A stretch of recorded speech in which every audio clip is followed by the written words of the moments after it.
दोस्तों, आपका अपने YouTube channel the institute of mathematics में स्वागत है। मैं हूं प्रिंस कुमार। हम लोग जो सो आज के क्लास में पढ़ने वाले हैं अर्थमेटिक का एक बहुत ही खूबसूरत टॉपिक जिसे हम लोग परसेंटेज कहते हैं। परसेंटेज चैप्टर का यूज जो है हम लोग परसेंटेज में तो करते हैं, साथ ही साथ अर्थमेटिक के बहुत सारे चैप्टर्स में हम लोग परसेंटेज का डायरेक्ट यूज करते हैं और बड़ा से बड़ा सवालों को जो सो चुटकियों में लगाने का काम करते हैं। चाहे हमारा प्रॉफिट एंड लॉस चैप्टर हो, कंपाउंड इंटरेस्ट हो, सिंपल इंटरेस्ट हो, DI हो, या फिर से जो है सो हमारा मिक्सचर एंड एलिगेशन हो जाए, रेशियो हो जाए, इन सभी तमाम चैप्टर्स में हम लोग परसेंटेज का जैसे क्या करते हैं, यूज करते हैं। तो चलिए बिना किसी देरी की क्लास के स्टार्ट करते हैं। चैप्टर का नाम है परसेंटेज। हम लोग बिल्कुल बेसिक लेवल से बिल्कुल जीरो लेवल से क्लास को स्टार्ट करेंगे और हाई लेवल तक जो सो पहुंचने का काम करेंगे। हम लोग इस क्लास में कंसेप्ट के साथ साथ जो सो शॉर्टकट भी तरीका भी अपनाएंगे, जहां पर जो सो हम लोग सवालों को बड़े से बड़े सवालों को आसानी से जो सो बनाने का काम करते हैं। तो चलिए क्लास के स्टार्ट करते हैं। क्लास में हम लोग को पढ़ना है परसेंटेज। कॉपी पे निकाल कर बैठ जाइए और हमारे साथ ही साथ जो सो आप कॉपी पे जो हम लिखवाएंगे उसको नोट करते रहिएगा, सवालों की प्रैक्टिस करते रहिएगा। बिल्कुल बेहतरीन तरीके से हम लोग चैप्टर की शुरुआत कर रहे हैं। चैप्टर का नाम है परसेंटेज।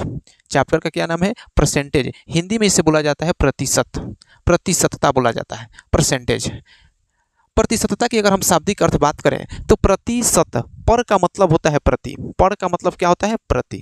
और सेंटेज का, सेंटेज जो शब्द होता है बेसिकली सेंचुरी शब्द से मिलकर बना होता है। सेंचुरी का मतलब होता है 100, यानी कि प्रति 100, 100 का प्रत्येक भाग, 100 का प्रत्येक हिस्सा जो है सो क्या कहलाता है? परसेंटेज कहलाता है। 100 के प्रत्येक भाग को जो है सो क्या कहते हैं? परसेंटेज कहते हैं। जैसे कोई क्लास में, किसी क्लास में कोई विद्यार्थी, क्लास में टेस्ट हुआ 100 नंबर का, तो 100 में से अगर कोई व्यक्ति 35 नंबर ला रहा है, 100 का कितना भाग? 35 भाग, उसको बोलेंगे 35%। इसको कितना बोलेंगे? 35%। यानी कि 100 के प्रत्येक भाग को क्या बोला जाता है? 35% बोला जाता है। अगर कोई व्यक्ति 100 में से 15 नंबर प्राप्त कर रहा है, मतलब कि 100 का कितना भाग प्राप्त कर रहा है? 15 नंबर, इसलिए उसको हम लोग 15% बोलेंगे। यानी कि 100 के कभी भी अगर हमको परसेंटेज की गणना करना हो तो हम लोग बट्टा 100 यानी कि 100 से तुलना करते हैं कि 100 का कितना हिस्सा है, वो उतना ही उसका क्या कहलाएगा? परसेंटेज कहलाएगा। आई बात समझ में? जैसे कोई मानकर चलिए कोई व्यक्ति है, कोई व्यक्ति जो है 100 रुपया लेकर गया मार्केट में और 100 रुपया में से उसने 45 रुपया खर्चा कर दिया।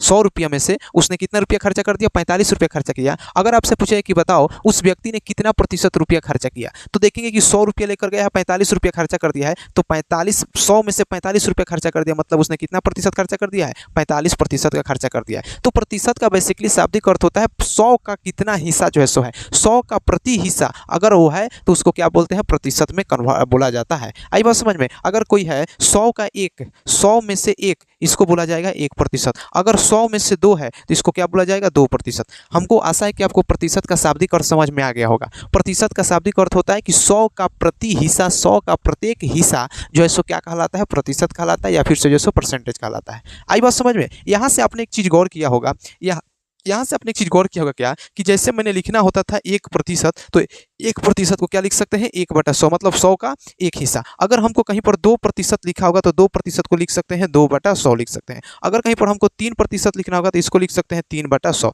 यानी कि अगर कोई चीज़ परसेंटेज में दिया हो तो परसेंटेज का मतलब फ्रैक्शन भी होता है। तो एक बात ध्यान रखना है कि चाहे हमको फ्रैक्शन लिखा हो, परसेंटेज लिखा हो और रेशियो लिखा हो, एक बात और आपको मैं क्लियर कर देता हूँ, तीनों लगभग एक ही चीज़ होता है। इसमें कोई कन्फ्यूजन नहीं रहना है। लगभग हम तीनों एक ही सेंस में यूज करते हैं, इन तीनों को इक्विवेलेंट जैसे यूज करते हैं। चाहे हमारा परसेंटेज लिखा हो, फ्रैक्शन लिखा हो, या फिर से जो रेशियो लिखा हो। तो 3% का मतलब कितना हो जाएगा? 3/100। 2% का मतलब हो जाएगा 2/100। यानी कहने का मतलब है कि अगर कोई चीज़ हमको प्रतिशत में लिखी गई हो तो उस प्रतिशत को हम लोग फ्रैक्शन में जो क्या कर सकते हैं? कन्वर्ट कर सकते हैं, बदल सकते हैं। तो अगर एक बात ध्यान रखना है कि अगर कोई चीज़ प्रतिशत में दी है तो प्रतिशत से भिन्न में बदलने के लिए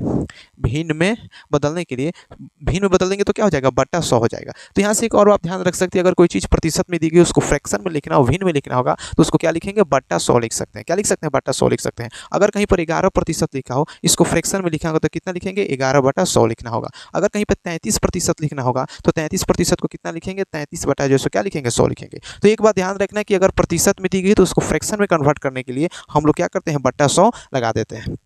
इसी तरीके से वो फ्रैक्शन परसेंटेज से क्या हो जाएगा? फ्रैक्शन में कन्वर्ट हो जाएगा। अगर कोई चीज़ हमको फ्रैक्शन में दी गई है और उसको परसेंटेज में कन्वर्ट करना है, जैसे मैं कहूँ कि 33/100 दिया गया है, 33/100 दिया, इसको प्रतिशत में कन्वर्ट करना है, तो प्रतिशत में कन्वर्ट करने के लिए क्या करेंगे कि 100% से मल्टीप्लाई करा देंगे, और 100% से मल्टीप्लाई करेंगे, 100 से 100 कैंसिल हो जाएगा, 33% आ जाएगा। तो अगर कोई चीज़ फ्रैक्शन में दिया हो और प्रतिशत में बदलना हो तो उसको क्या करते हैं? 100% से 100% से क्या करते हैं? मल्टीप्लाई करा देते हैं, गुणा कर देते हैं, परसेंटेज में कन्वर्ट हो जाता है। जैसे मैं लिखता हूँ 2/5 लिखा है, 2/5 एक भिन्न है, इस भिन्न को प्रतिशत में बदलना है, फ्रैक्शन में बदलना है, तो इसलिए इसको क्या करेंगे 100 से मल्टीप्लाई करा देंगे, और 100 से मल्टीप्लाई करा देंगे तो आ जाएगा 20, 2 में 20 से मल्टीप्लाई करेंगे कितना आ जाएगा 40 आ जाएगा। तो आपको ये बात अक्की रहा कि अगर कोई चीज़ फ्रैक्शन में दिया गया हो तो फ्रैक्शन से प्रतिशत में बदलने के लिए भिन्न से उसको प्रतिशत में कन्वर्ट करने के लिए क्या करते हैं 100% से मल्टीप्लाई करा देते हैं।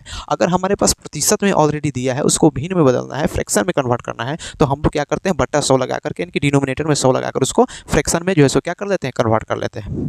हमको आशा है कि आप इतनी बात को समझ गए होंगे कि फ्रैक्शन से परसेंटेज को कैसे कन्वर्ट किया जाता है और फ्रैक्शन परसेंटेज से फ्रैक्शन को कैसे कन्वर्ट किया जाता है। आज कुछ इंपॉर्टेंट फ्रैक्शन है जिनका मैंने प्रतिशत वैल्यू लिखा है, और इस प्रतिशत का फ्रैक्शन वैल्यू भी जो सबको क्या रखना याद रखना है। जैसे 1/2 का प्रतिशत वैल्यू हो जाएगा 50%, 1/3 का प्रतिशत वैल्यू हो जाएगा 33 है 1/3%, 1/4 का प्रतिशत वैल्यू होगा 25, 1/5 का हो जाएगा 20%, 1/6 का हो जाएगा 16 सही 2/3%, 1/7 का हो जाएगा 14 सही 2/7%, 1/15 का हो जाएगा 1/8 का हो जाएगा 12 सही 1/2%, 1/9 का होगा 11 सही 1/9%, 1/10 का हो जाएगा 10%। उसी तरीके से 1/11 का हो जाएगा 9 सही 1/11%, 1/12 का हो जाएगा 8 सही 1/3%, 1/13 का हो जाएगा 7 सही 9/13%, 1/14 का हो जाएगा 7 सही 1/7%, 1/15 का हो जाएगा 6 सही 2/3%, 1/16 का हो जाएगा 6 सही 1/4%, 1/17 का हो जाएगा 5 सही 15/17%, 1/18 का हो जाएगा 5 सही 5/9%, 1/19 का हो जाएगा 5 सही 5/19%, 1/20 का हो जाएगा 5%। इसके अलावा जैसे कहा जाए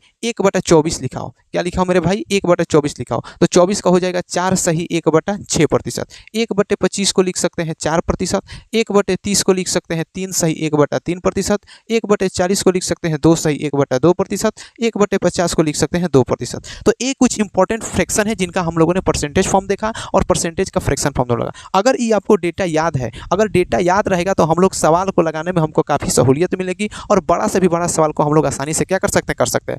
मैं सिर्फ और सिर्फ एक बात का दावा करता हूँ कि सिर्फ और सिर्फ यही आपको याद रखना है। इसके अलावा परसेंटेज चैप्टर में ना हम लोग कोई ट्रिक देखेंगे, ना हम लोग कुछ देखेंगे, सिर्फ और सिर्फ इसी चीज़ का हम लोग यूज करके पूरे परसेंटेज चैप्टर को, पूरे प्रॉफिट एंड लॉस को, कंपाउंड इंटरेस्ट को, सिंपल इंटरेस्ट को, डिस्काउंट को, ये पूरा चैप्टर इसी पर आधारित है। केवल इस डेटा को अगर आप याद कर लेते हैं तो बाकी और कहीं कुछ याद करने की जरूरत नहीं पड़ेगी। तो हम आशा करते हैं कि आप इस चीज़ को याद करेंगे। और याद कैसे करना है, बैठ के रटना नहीं है, आपको जो सो बार बार लिखने का प्रयास करना है, बार बार बोल बोल के लिखने का प्रयास करना है। आई बात समझ में? उसी तरीके से आपको याद हो पाएगा, सवाल में इंप्लीमेंट करना है, ठीक है। अब जो है सो हम इसके आधार पर कुछ आपके प्रीवियस ईयर में पूछे गए क्वेश्चन क्यों ले चलते हैं, वहाँ पे आपको समझाने का प्रयास करेंगे कि इस फ्रैक्शन का, इस परसेंटेज वैल्यू का हम लोग यूज करके जो है सो कैसे यूज करते हैं। अच्छा, कुछ और भी इसके अलावा इंपॉर्टेंट परसेंटेज वैल्यू होता है जिसको मैं लिख देता हूँ। जैसे मैं आपके सामने लिखता हूँ, एक फ्रैक्शन प्रतिशत वैल्यू है 3/8। 3/8 का प्रतिशत वैल्यू हो जाएगा 37 सही 1/2% या 37.5%। एक प्रतिशत वैल्यू होता है 4/7%, इसका वैल्यू होता है 57 सही 1/7%। तो ये जो डेटा है दो इंपॉर्टेंट, बहुत इंपॉर्टेंट डाटा है और इस पर कई बार सवाल पूछा जाता है।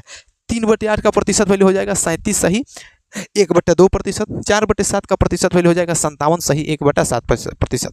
अब इन तमाम चीज़ों का जो हम लोग यूज करके सवाल में इंप्लीमेंट करेंगे और वहाँ पर समझने का प्रयास करेंगे कि हम लोगों ने जो अभी जो पढ़ा परसेंटेज से फ्रैक्शन, फ्रैक्शन से परसेंटेज, इसका यूज करके हम लोग सवालों को कैसे लगाने का काम करते हैं। परसेंटेज चैप्टर से बिल्कुल बेसिक लेवल से, पहले हम लोग बिल्कुल बेसिक लेवल के सवाल करेंगे, फिर से जो हम लोग अपना लेवल बढ़ाते हुए ऊपर की तरफ सवाल करते चले जाएंगे। बिल्कुल बेसिक लेवल का सवाल हम आपके सामने उठाएं। पहला सवाल एक सामने लिखता कहता है कि यदि ए की आय बी की आय से 25% अधिक है।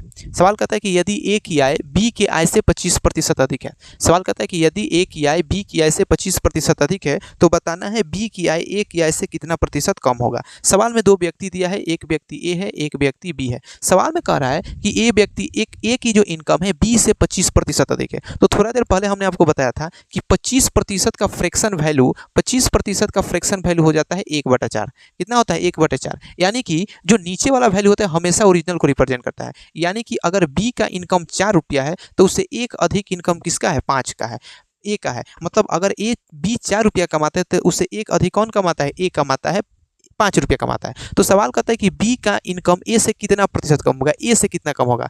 बी 4 रुपया कमाता है और ए 5 रुपया कमाता है, तो बी जो है सो ए से 1 रुपया कम कमाता है और कंपेरिजन ए से पूछा है तो 5 से, इसलिए बट्टा 1/5 × 100, 5 से इसको कैंसिल कराएंगे 20%। मतलब कि बी का इनकम जो होगा ए से कितना प्रतिशत कम होगा, 20% जो सो कम हो जाएगा। आई बात समझ में? चलिए आगे। सन्नी को एक परीक्षा में उत्तीर्ण होने के लिए 36% अंक प्राप्त करने थे, उसने 24% अंक प्राप्त किए तथा तथा 9 अंकों से अनुत्तीर्ण रहा तो पूर्णांक ज्ञात करना है। सन्नी नाम का एक लड़का है जिसको परीक्षा में पास करने के लिए 36% अंक चाहिए था। उसको परीक्षा में पास करने के लिए चाहिए था 36% अंक, लेकिन वह क्या करता है लड़का कि उस लड़का ने 24% अंक प्राप्त किया। उसको नंबर लाना था 36%, लाया है 24%, लेकिन 24% लाने के बाद वो 9 नंबर से फेल कर जाता है।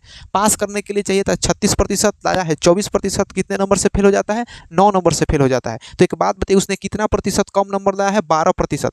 लाना था 36%, लाया है 24%, यानी कि 12% वो कम नंबर लाया है। तो 12% नंबर कम लाया है और ये 12% रिप्रेजेंट कर रहा है 9 नंबर को, तो 1% रिप्रेजेंट करेगा 9/12% को रिप्रेजेंट करेगा। 1% किसको रिप्रेजेंट करेगा? 1/9/12 को रिप्रेजेंट करेगा। और कोई भी एग्जाम अपने आप में 100% होता है, इसलिए 100% किसको रिप्रेजेंट करेगा? हल कराएंगे 3 3 9, 3 4 12, 4 25 से 100, 25 या 75, यानी कि जो एग्जाम हुआ था वो कितने नंबर का हुआ था? 75 नंबर का हुआ था। आई बात समझ में? चलिए आगे इसके अगला एक आता है। सवाल कहता है कि एक परीक्षा में एक छात्र ने 30% अंक लिए। एक परीक्षा में एक छात्र ने 30% अंक लिए तथा वह 45 नंबर से अनुत्तीर्ण हो गया। एक लड़का है जो एक एग्जाम में 30% नंबर लाता है। एक लड़का है जो एग्जाम में कितना नंबर लाता है? 30% नंबर लाता है, लेकिन वह लड़का जो सो कितने नंबर से फेल हो गया? 45 नंबर से वो क्या हो जाता है? फेल कर जाता है। ठीक है। दूसरा लड़का है, दूसरे छात्र ने 42% अंक लिया, जो उत्तीर्ण होने के लिए आवश्यक न्यूनतम अंकों से 45 अंक अधिक लाता है। एक दूसरा लड़का है, जिस लड़का ने 42% अंक लाया, लेकिन अगर मान कर चलिए जितना नंबर पासिंग मार्क्स था उससे 45 नंबर अधिक लाता है। मतलब कि अगर जितना नंबर था उससे 45 नंबर क्या लाता है? अधिक नंबर लाता है। आई बात समझ में? दो लड़का है, एक लड़का जो ए है, एक लड़का ए है, एक लड़का बी है। ए जो है सो किसी एग्जाम में 30% नंबर प्राप्त करता है, टोटल नंबर का 30% नंबर प्राप्त करता है, और जितना अंक निर्धारित था उस निर्धारित अंक से 45 नंबर पीछे छूट जाता है पास करने में। पास नहीं हो पाता है लड़का, फेल कर जाता है, यानी कि जितना निर्धारित है उससे 45 नंबर पीछे छूट गया। दूसरा, उसी एग्जाम में बी नाम का लड़का है जो 42% अंक अर्जित करता है और पासिंग मार्क से 45 से ज़्यादा अंकित कर लेता है। मतलब कि जितना यहाँ पर मानकर चलिए कि ये वाला नंबर जो है सो पासिंग मार्क्स है, इस नंबर से 45, तो इस लड़का ने 45 अधिक नंबर प्राप्त किया है और इस लड़का ने 45 कम नंबर प्राप्त किया है। तो सवाल में पूछ रहा है कि बताओ कि टोटल नंबर कितने का था और ए ने कितना नंबर प्राप्त किया था। तो सबसे पहले बात बताएंगे कि दोनों का डिफरेंस निकालेंगे कि जो बी वाला लड़का है कितना प्रतिशत अधिक नंबर लाया है? 12% अधिक नंबर लाया है। यानी कि जो दूसरा लड़का है पहले लड़के की तुलना में 12%, 12% अधिक अंक अर्जित किया है। और नंबर देखेंगे तो पासिंग मार्क्स से 45 नंबर पीछे है और ये लड़का पासिंग मार्क्स से 45 नंबर ज़्यादा है। मतलब कि दूसरा लड़का जो सो पहले लड़का की तुलना में 90 नंबर ज़्यादा गेन किया है। तो 12% रिप्रेजेंट करेगा 90 को, तो 1% जो सो रिप्रेजेंट करेगा 90/12 को, इसलिए 100% किसको रिप्रेजेंट करेगा? तो इसको कैंसिल कराएंगे, 3 से कैंसिल कराएंगे तो 30 होगा, 3 से कैंसिल कराएंगे तो 4 होगा, 4 से कैंसिल कराएंगे 25 या 75, यानी कि टोटल नंबर जो सो कितने नंबर का था? एग्जाम 750 नंबर का था, लेकिन वह लड़का जो सो कितना नंबर प्राप्त किया है? तो 750 का 30% निकालेंगे। 30% का मतलब होता है 3/10, 1 0 से 1 0, 5 3 15 का 5, कैरी 1 7 3 का 21 और 1 22, यानी कि जो ए लड़का था उस एग्जाम में कितना नंबर प्राप्त किया है? 225 नंबर जो है सो प्राप्त किया है। आई बात है कि एक चुनाव में 2 उम्मीदवार थे। एक चुनाव में 2 उम्मीदवार थे। हारने वाले उम्मीदवार ने 41% मत प्राप्त किए तथा वह 5580 मतों से हार गया। तो कुल मतों की संख्या जो है सो बतानी है। तो कुल मतों की संख्या बतानी है। एक बात बताइए मेरे भाई, मान लेते हैं कि उस गांव में टोटल वोटर की संख्या कितनी है? 100 है। टोटल वोटर की संख्या कितनी है? 100 है। एक व्यक्ति ए है और एक व्यक्ति जो सो क्या है? बी है। मान लेते हैं कि ए जो है सो हारने वाला है और बी जो है सो जीतने वाला है। ए हारने वाला है, हारने वाले को 41% मत प्राप्त हुआ, तो 100 का 41% होता है 41, और जीतने वाले को हो गया 59% नंबर प्राप्त, 59% प्राप्त हुआ। यानी कि 100 में से इसको 41 नंबर मिला है और 100 में से इसने कितना वोट लिया है? 59 को वोट लिया है। लेकिन सवाल में कहते हैं कि जो हारने वाला व्यक्ति है वह जो है 5570 वोट से क्या हुआ है? हार गया है। कितने वोट से हारा है? 5580 वोटों से, सॉरी 5580 वोट से हार गया है। तो बताना है कि टोटल वोटों की संख्या कितनी थी। तो एक बात बताइए, हारने वाले को मिला है 41 यूनिट, जीतने वाले को मिला है 59 यूनिट। ये कितना वोटों के अंतर से जीता है? 18 वोटों के अंतर से हारा है। तो 18 यूनिट रिप्रेजेंट करेगा किसको? 5580 को, इसलिए 18 यूनिट रिप्रेजेंट करेगा 55 से 80 को। तो 1 यूनिट किसको रिप्रेजेंट करेगा? 55 से कैंसिल कराएंगे तो 18 या 54, यहाँ से हो जाएगा 310। 1 यूनिट रिप्रेजेंट करेगा 310 को, इसलिए 100 यूनिट किसको रिप्रेजेंट करेगा? 31,000 को। यानी कि उस गांव में टोटल वोटर की संख्या, टोटल मतदाताओं की संख्या जो सो कितना था? 31,000 था। आई बात समझ में? इसी तरीके से एक सवाल और, अगला सवाल सेम परसेंटेज का ही सवाल है और चुनाव पर ही आधारित सवाल है। सवाल कहता है कि एक चुनाव में 2 उम्मीदवार थे। इस चुनाव में 8% मतदाताओं ने अपने मत का प्रयोग नहीं किया। जीतने वाले उम्मीदवार ने कुल मतों का 48% मत लेकर, कुल मतों का ध्यान रखिएगा, कुल मतों का 48% मत लेकर के दूसरे उम्मीदवार को 1100 मतों से पराजित कर दिया है। तो इस चुनाव में कुल कितने मतदाता थे? मान लेते हैं कि उस गांव में 100 मतदाता थे। एक गांव था जिस गांव में कितने मतदाता थे? 100 मतदाता थे। इस 100 मतदाता में से क्या हुआ? मान लेते हैं 100% मतदाता है, इसमें से 8% लोगों ने वोट नहीं दिया। तो 100 में से 8 लोगों ने वोट नहीं दिया, मतलब वोट कितने लोगों ने दिया है? 92 लोगों ने दिया है। टोटल वोटिंग जो हुआ है, एक गाँव है, एक गाँव में टोटल वोटर की संख्या कितनी है? 100 है। 100 में से 8% लोगों ने वोट नहीं दिया, मतलब 100 का 8% होता है 8। 100 में से 8 लोगों ने वोट नहीं दिया, तो वोट कितने लोगों ने दिया है? 92 लोगों ने वोटिंग किया है। अब इसमें क्या है कि जो जीतने वाला प्रत्याशी है वह कुल मतों का 48% वोट प्राप्त करता है। तो एक बात बताइए, अगर टोटल वोटर 100 है तो 100 का 48% होता है, तो ये हो जाएगा 48। यानी कि जो जीतने वाला व्यक्ति, ये जो है, ये जीतने वाला व्यक्ति टोटल मतों का 48% प्राप्त करता है। लेकिन जो हारने वाला व्यक्ति होगा, इस 92 में से 48 को माइनस करेंगे तो कितना हो जाएगा? 44 वोटिंग ही प्राप्त करेगा। क्योंकि 48 और 44 टोटल वोटिंग हुआ है, 92 ही वोटिंग हुआ है। ऐसा नहीं कि 100 को वोटिंग हो गया है। तो ऐसा अगर जीतता तो यही भी व्यक्ति जीत जाता। लेकिन हुआ क्या है कि टोटल वोटिंग हुआ है 92, लेकिन ये जो है सो कुल मतों का 48% वोट प्राप्त कर लेता है। तो बी को जो सो कितना वोटिंग मिलेगा? टोटल वोटिंग हुआ है 92 में से 48 को इसको मिल गया, तो हारने वाले को कितना मिला होगा? 44 को वोट मिला होगा, और यह 1100 वोट से जीत जाता है। लेकिन यहाँ पे ठीक से देखिएगा तो यहाँ पे 48 इसको मिला है, 44 इसको मिला है। जीता है कितने वोटों से? 4 वोट से। तो 4 यूनिट वोट रिप्रेजेंट करेगा 1100 को, तो 1 यूनिट रिप्रेजेंट करेगा वोट 1100/4 को। इसलिए टोटल वोटों की संख्या पूछा है, तो टोटल वोट की संख्या हमने कितना है? 100 है। इसको 4 से कैंसिल कराएंगे तो हो जाएगा 25, 11 5 55 का 5 कैरी 2, 11 दूना 22, 22 और 2 24। यानी कि टोटल वोटों की संख्या कितनी हो जाएगी? 24,500। मतलब कि उस गांव में कुल मतदाताओं की संख्या हो जाएगी 24,500 हो जाएगा। एक सेकेंड, गलती नहीं ना हुआ है हो, एक सेकेंड। 11 5 55 का 5 कैरी 5, 11 दूना 22 और 5 27, सॉरी 27,500 जो है सो उसमें मतदाताओं की संख्या हो जाएगी। आई बात समझ में? चलिए।